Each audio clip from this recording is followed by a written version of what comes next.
Have you calibrated your hydrometer? If not, you could be getting bad readings. If you would like to know more about how to test and calibrate your hydrometer to get accurate readings and understand the importance thereof, stick around. I'll show you how to do it.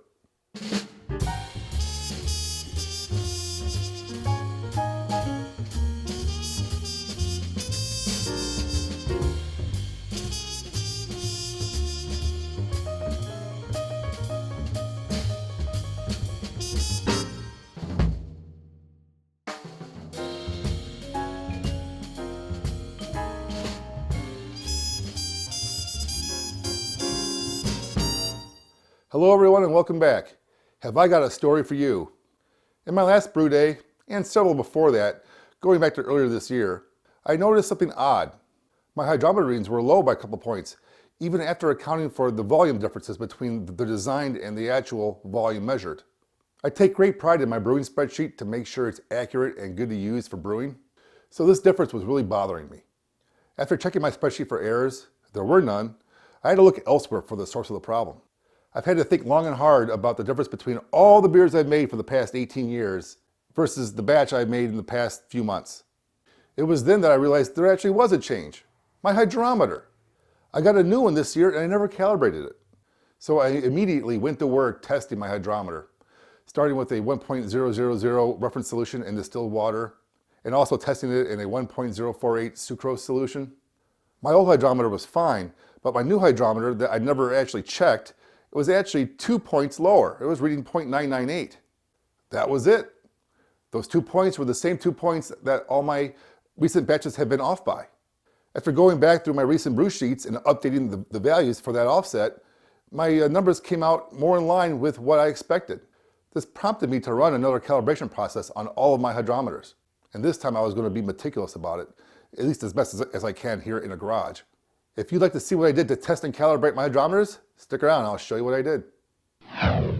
The first thing I did was to make a table to record my measurements on. There were entries for all 6 of my hydrometers along with corresponding entries for a 1.000 reference point and a 1.06 sucrose solution point. All of my hydrometers are rated to read 1.000 in distilled water at 60 degrees Fahrenheit. So I filled the hydrometer flask with distilled water at 60 degrees. I checked the temperature at regular intervals with a highly accurate thermopen to ensure temperature didn't deviate too far from that. Then I carefully lowered each hydrometer into the flask to avoid getting too much additional water clinging to the sides, weighing it down further and distorting the readings. I gave each a spin and recorded the reading. I did this 3 times for each hydrometer, wiping them dry between each reading, so I can get an average reading. They did indeed sometimes vary slightly. This could be due to slight changes in water temperature, having extra water weight on the hydrometer, or human error trying to read such a small number.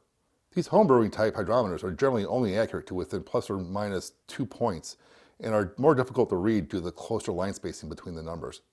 Once the 1.0 test was finished, I whipped up a 1.06 sucrose solution using table sugar and distilled water using 30.1 grams of table sugar and 173.9 grams of distilled water.